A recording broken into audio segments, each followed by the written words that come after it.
And now, the best 60-ish seconds of your week.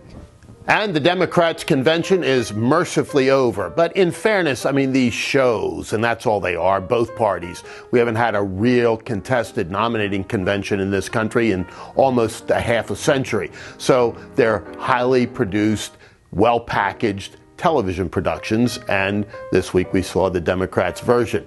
Now, what was interesting was what was going on outside while what we observed going on inside. And outside the arena there in Chicago, you had both the pro-Hamas terrorists out in the street yelling death to America and death to Israel.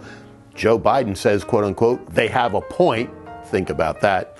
And equally disturbing to me, you had free abortions being offered just outside the convention center there. People walking around dressed up like abortion pills, all sorts of craziness. And not to beat all of that, if you got the abortion or a vasectomy there, you got a free hot dog. It's really, really troubling when you think about it, that even for folks that describe themselves as pro-choice, to be celebrating the taking of innocent human life is really disturbing, and it's something we ought to all think about and not be afraid to talk about. And inside the arena, the show began with Joe Biden on late night. You had to wonder whether that was deliberate, shoving him so far into the wee hours of the morning that many people didn't see him. They're lucky they didn't.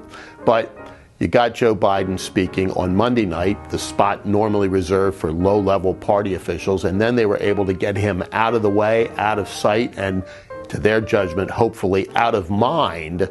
But Joe Biden received thunderous applause from the delegates. After all, they were his delegates. They were people elected to support him. So they were his political pals and cronies from around the country. They had expected to be there to nominate him, but something happened along the way. So they expressed their great gratitude and love for Joe Biden. But what you really heard through all of it was a gigantic sigh of relief, because the Democrats knew what was going to happen if Joe Biden stayed at the top of that ticket.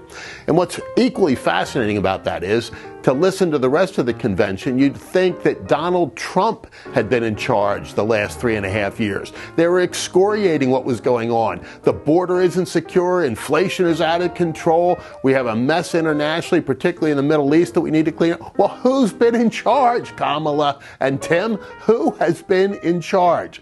It's really mind-numbing when you hear Kamala Harris talk about all the things she's going to do on day one. Well, day one for her was 1,250 days ago, and they've still got 150 days left to go. What are they going to do about it? Well, you didn't hear any specifics, and, ordinarily you don't hear a lot of specifics at conventions, but you heard none from Kamala Harris or Tim Walz.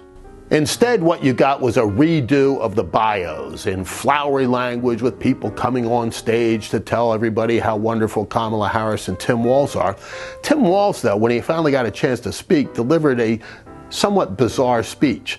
And his, we'll just say, envy of J.D. Vance and his attendance at Yale is really kind of curious, particularly given the fact that Tim Walz went to a school we never even heard of. For him to be knocking the fact that J.D. Vance went to Yale is really odd. But he tried to make himself into the everyman once again, talking about being a hunter. Of course, he wants to grab all guns and wants a gun ban. But talking about being a coach, he trotted out some of his former players.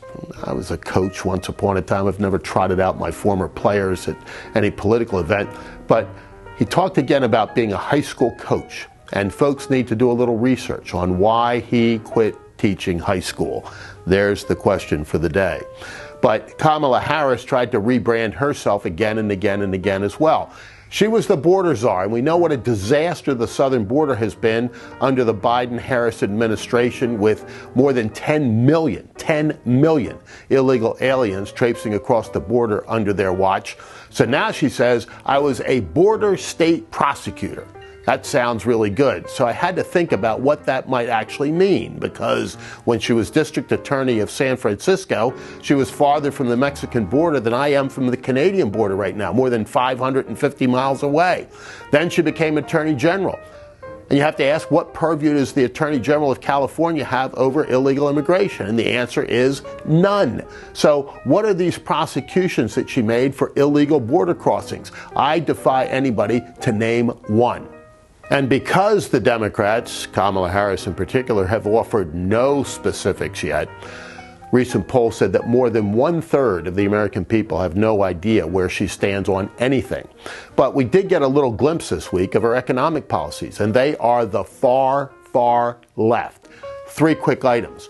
1, price controls. It's been tried before with dismal failure. Price controls lead to shortages at the supermarkets, such as we saw during COVID, leads to black markets and all sorts of illegal activities. They simply don't work. They hurt consumers. Second thing she's going to trot out. This one really ought to scare the bejeebies out of all of us, because she wants to tax unrealized capital gains. Think about that. Anybody that has a 401k is going to be taxed on the unrealized gain, meaning they haven't yet sold the stock or the index funds that they own, but they're going to be taxed on the appreciation on those. You know, we hear an awful lot in my state about seniors being concerned about property taxes because they say we own the asset, namely our house, but we don't have the cash to pay the taxes. Well, where the heck are the people going to get the cash to pay the taxes on that unrealized or unrecognized gain? They haven't sold it, so there's no cash there. They're going to have to come up with cash to pay those taxes. That's just one glimpse. And there is a hint by her people that they'll also try to tax the appreciation in the value of your home. Think about that and the disastrous consequences of all of that. And the third element of that tax plan is a gigantic increase in corporate taxes, which of course is like night follows day for liberal Democrats because they love to bash corporations. But a significant increase in corporate taxes is going to mean 2 things. Automatically. 1, a real kick in the socks for consumers who will ultimately pay that tax. It trickles down as fast as night follows day because the corporations ultimately aren't so much taxpayers as they are tax collectors. But it also is going to have a serious implication for our global competitiveness. And we all know that we live in a global economy. It will render us essentially impotent among the G20 and put us way, way down in terms of our ability to do business internationally. A corporate tax increase is as bad an idea as any of the other pronouncements being made by Kamala Harris. And when those specifics begin to get fleshed out, the Harris campaign is going to have real trouble. Stay tuned for that first event, the big debate on September 10th, where hopefully President Trump can prosecute the case by asking Kamala Harris to define some of these things that she says she wants to do and what the implications will be for ordinary Americans. Just as jobs have been a significant issue for ordinary Americans, and we found out this week that the administration had overinflated the jobs numbers by not 10,000 or 20,000 or even 100,000, but by nearly 1,818,000 over-reported jobs. So when they start bragging about the jobs report, ask them what the true jobs report is.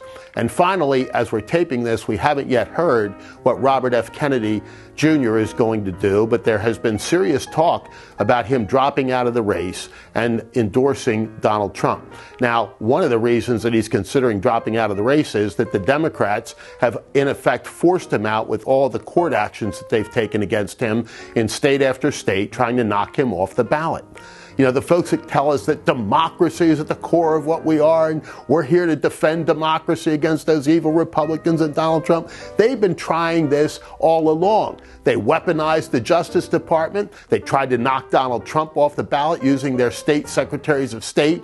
The Supreme Court said that was illegal. And then they went to other courts to try to knock Robert F. Kennedy off the ballot to take the right of people away to vote for the candidate of their choice. Think about that.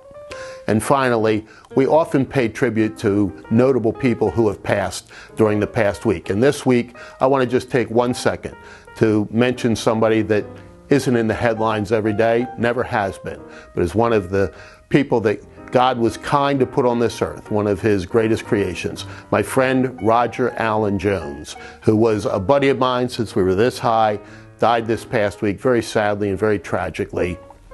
a really, really successful businessman. A lot of people when we were growing up didn't think he'd be able to do that, but he did. But that really wasn't what mattered. What mattered was his devout Christian faith, his loving fatherhood, and his friendship to so many of us. Roger Jones, rest in peace. And for now, that is the best 60-ish seconds of your week. But as we hear so many predictions coming your way over the course of the next few weeks, I won't make too many because this little video clip is hard to beat. President Bush wins re-election tomorrow night, takes roughly 290 electoral votes. If you need the exact number, Tony, I'll say 286.